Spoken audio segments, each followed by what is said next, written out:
A year after the invasion of Ukraine by Russia and numerous war crimes and the indictment by the International Criminal Court, the ICC, of Russian President Vladimir Putin, and I'm sure there's likely to be even further indictments of the Russian leaders like Putin, we can see that understanding why this has happened and why there were so few predicting it was going to happen, and not analyzing what is happening, is still problematical. And the way to look at this is probably by dividing the analysts into three groups. And the first, and of course the most problematical, are what we would call Russianists, or people who in think tanks and academic world in North America and Europe who are primarily experts on Russia, but this is the only region of the world where experts on Russia claim to be also experts on 14 other countries, which used to belong to the former USSR. In no other region of the world does this take place. If you're an expert on Brazil, it does not make you an expert on Latin America. If you're an expert on South Korea, you're not an expert on Asia. But for some reason, Russianists think they're experts on Tajikistan, Azerbaijan, Georgia, Ukraine, and Estonia, which of course they're not. But they tend to be the ones who control academic centers dealing with post-communist studies because they're in larger numbers. They tend to be dominant at annual conferences. And of course, they often dominate external reviewers. And I've experienced that myself, where some journals have used these Russianists and given negative comments about articles I've submitted. So I've taken them elsewhere because they're biased. Russianists who heavily influence policymakers in the US, Canada, and Europe got it completely wrong, the invasion. And they got it completely wrong in the same way as Moscow got it completely wrong. They also believed, like the Russian leaders, that Ukraine would quickly fold. Russia would be militarily successful very quickly. Kyiv would be occupied in a few days. Ukraine would split. Zelensky would run away. And Russian speakers would be doubtful in their patriotism, in their loyalty to Ukraine. These views were as evident amongst so-called experts in the West and government leaders and policymakers as they were in Moscow. And so while it's obvious why in Moscow they looked like this, they thought about Ukraine in this way, because they had 19th century stereotypes about little Russians running to greet the Russian invading army, which of course had nothing to do with reality. One has to ask, why did Western experts, who were supposedly have been studying the USSR for decades, and then studying post-Soviet independent states for 3 decades, and they got it wrong as well? Well, I think one of the reasons has to be that they see these other republics, including Ukraine, and then maybe especially Ukraine, through Russian eyes. I see this all the time when I read books by Western Russianists on the war in Ukraine. They always use primarily sources from Russia. They don't use sources from Ukraine. Now, this has nothing to do with access. You can be sitting anywhere in the world and access Ukrainian sources as well as Russian sources, because everything's on the internet.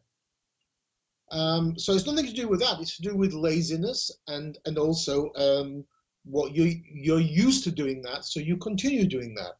I just reviewed a book by a Russian exile living in England on the war in Ukraine, and she used like 150 Russian sources, 10 Ukrainian sources.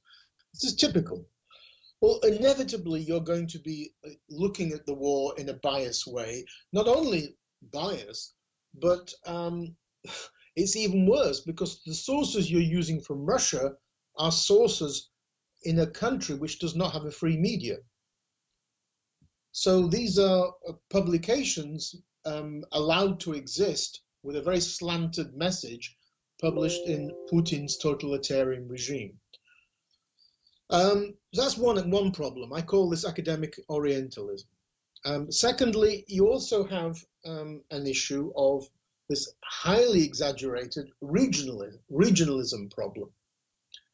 The most common articles about Ukraine in the last 30 years have been about how Ukraine is really badly divided between East and West, that the country is on the verge of disintegration, and what this leads to and what this led to was that the idea that many Russian speakers in Ukraine were not loyal. At the very least, some would welcome the Russian army, others would be apathetic or neutral, and they would basically not really fight for Ukraine. And I guess this was also applied to Zelensky, because he's originally a Russian speaker from Dnipropetrovsk. Again, this was completely wrong. The Russian speakers in 2014 in Ukraine supported Ukraine. They did not support Putin's so-called New Russia project. And anyway, most Russian speakers in Ukraine are not just Russian speakers. Most people in Ukraine, including Russian speakers, are both Ukrainian and Russian speakers. Ukraine isn't a foreign language to them, especially if they, for example, have family living in small towns and villages. But this regionalism problem and language problem was a factor in the idea that the Russian army would be able to successfully conquer Ukraine very quickly. Incredibly, as well, these so-called Western experts completely missed the point about Russia as a mafia state. The first time Russia was declared to be a mafia state was by a Spanish judge in 2010. It came out in one of the WikiLeaks cables, the leaked US diplomatic cables. So there's no excuse. Russia's been declared a mafia state for 13 years already. What this means is that this is far worse than just corruption. Corruption exists in most countries. In many Western countries, it's called consultancy fees or whatever. And corruption is a bit like prostitution. It's always going to be around. I don't know which is the oldest or the original sin.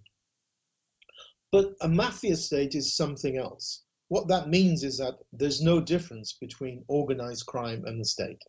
Organized crime has been nationalized by the state.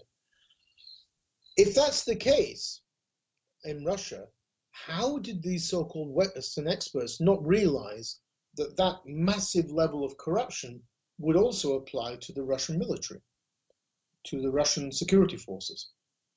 It can't just apply to the rest of society, but not to the military and security forces. And if that's the case, then all of these horror stories we've been hearing about the disastrous Russian army, lack of logistics, things being stolen, the Russian army not having enough equipment, food, medicines. The stories are just hair-raising. Soldiers sent into battle with medical kits from 1978, which are useless. Outdated food rations, you name it, all of that. Thank God, from Ukraine's point of view, that Russia is a mafia state, because that means that Russia's army has been unable to operate in an efficient manner. But why was this missed by Western experts? Why did they completely exaggerate the power and believe this Russian mythology that the Russian state had the second best army in the world, which of course we now see was completely untrue? But going back to the question of regionalism and language issues, a new book co-authored with Dominique Carrel, the chair of Ukraine studies at the University of Ottawa, continues to promote this line of regionalism and language questions in Ukraine. Dominic Carrel, who grew up in Quebec, sadly for the last 30 years has been looking at Ukraine through the eyes of his upbringing in Quebec, that everything's about language in Ukraine. And it simply is not true. His book will get, it's only just appeared, I'm just going through it, but his book is going to be badly reviewed by most people. It has no field work. It's premised on the idea that there's a kind of a civil war in Ukraine taking place since 2014 between language groups. And one has to wonder why a prominent Ukrainian in Toronto, and Andrew Daniliev, is funding Dominic Carrel's annual conference at the University of Ottawa. Daniliev's father would be rocking in his coffin if he knew that he was funding such a Russophile and wrong interpretation of the invasion and the war with Russia since 2014. There is no war, there never was a war in Ukraine between Ukrainian and Russian speakers. The war in Ukraine is all to do with identity and civilization.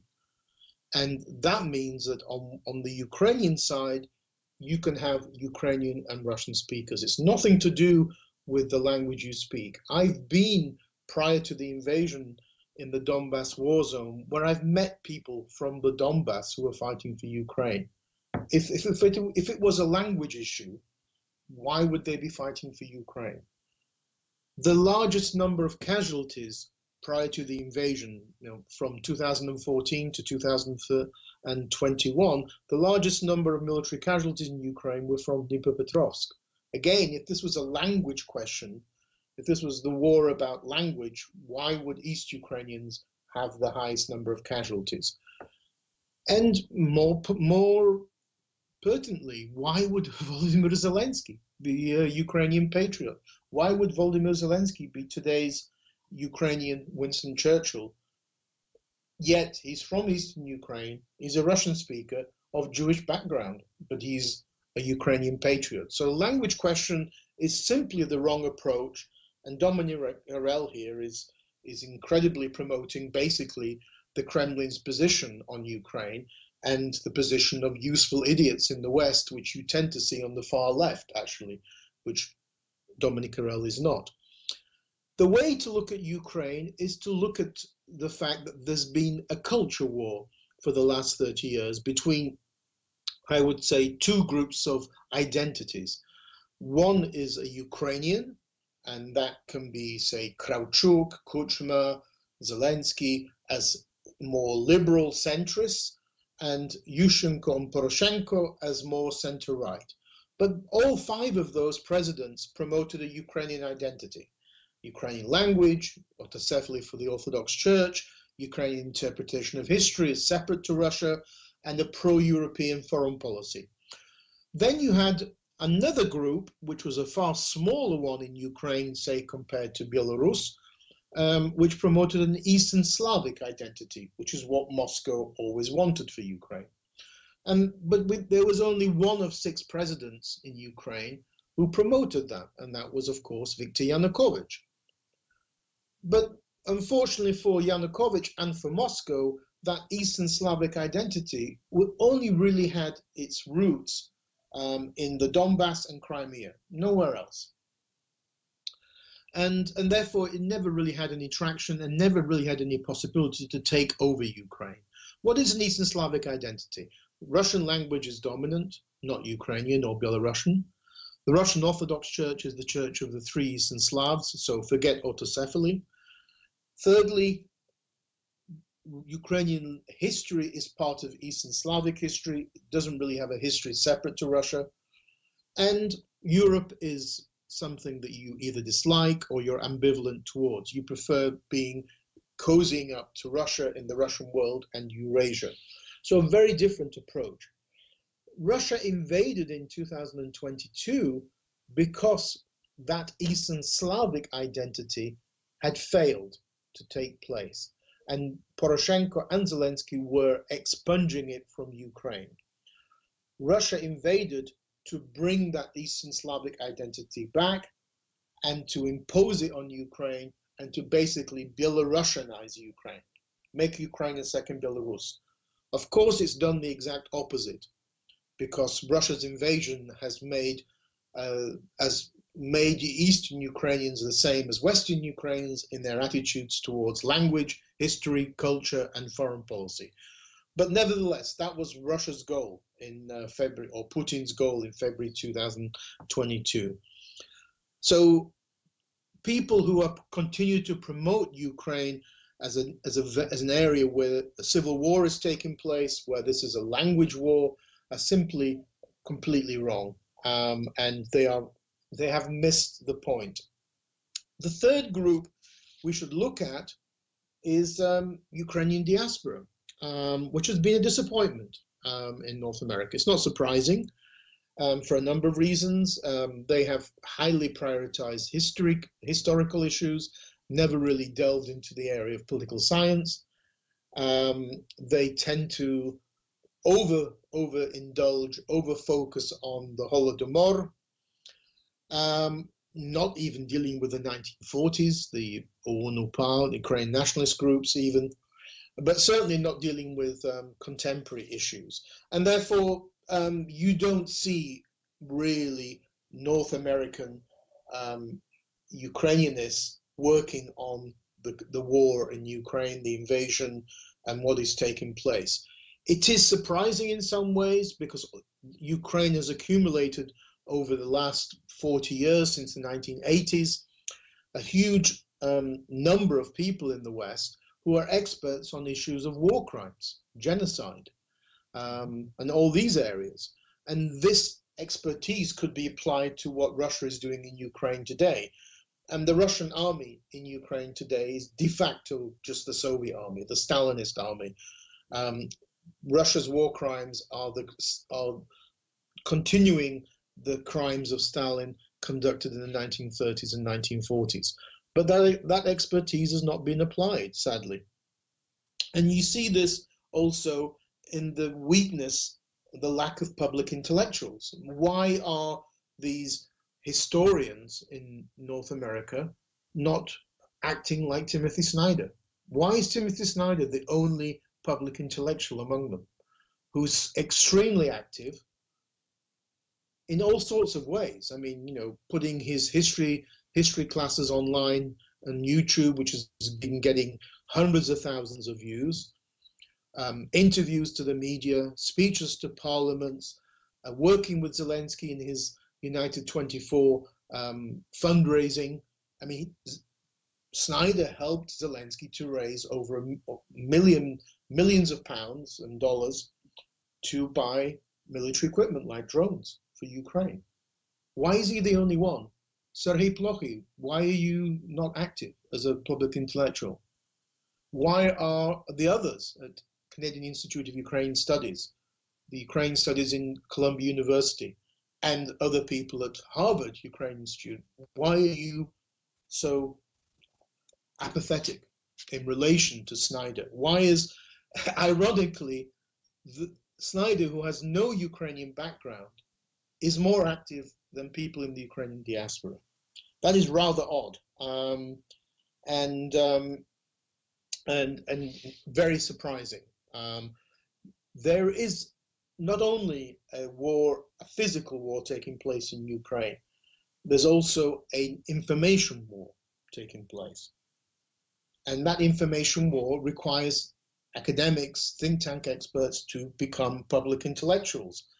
It requires, you know, people to write op-eds, people to write blogs. The only person I know who writes these on a regular basis is Alexander Motyl, who's great. I mean, he's, you know, besides Snyder, I mean, Alexander Motyl is writing these on a regular basis every week. But why only one person? Where's everybody else? Where are these Canadian Ukrainians? There's a need for this because of this information warfare, this competition. Russianists in the West dominate the information landscape. I mean, if you look at articles in the Washington Post, New York Times, Foreign Affairs magazine, these kind of publications, they tends to be by Russianists writing about the war in Ukraine, not by Ukrainians. Not everything can be done by Snyder, Motyl, and Kuzio. We also only have 24 hours in a day. To give one example, why has no Ukrainian institution, academic institution in North America, launched a podcast? I mean, a regular podcast. There are many regular podcasts. I listen to them on a frequent basis, practically every day. Some of them are done by newspapers, like the Daily Telegraph. I highly recommend a podcast on Ukraine, and other ones like the Vertical podcast. But there's not the only one. There's one from Kyiv, but there's none done by Ukrainian academics in North America. Not a single one. And yet, podcasts are what so many people prefer to listen to today rather than read articles. And yet, none of this has been created. We need to jump into that information warfare. We need to act. We need to participate. We need to promote people who will write op-eds and write letters to newspapers. We cannot be passive on this. I mean, this war will not end tomorrow. This war will continue as long as Vladimir Putin stays in power in Moscow. We hope that and pray for Ukraine's upcoming offensive to be successful, but this will still be a long slog. And so therefore we need to plan ahead, and we need to take the examples of people like Snyder and to try and add on many other people who could be potential Snyders. I think we have a lot of work still to do.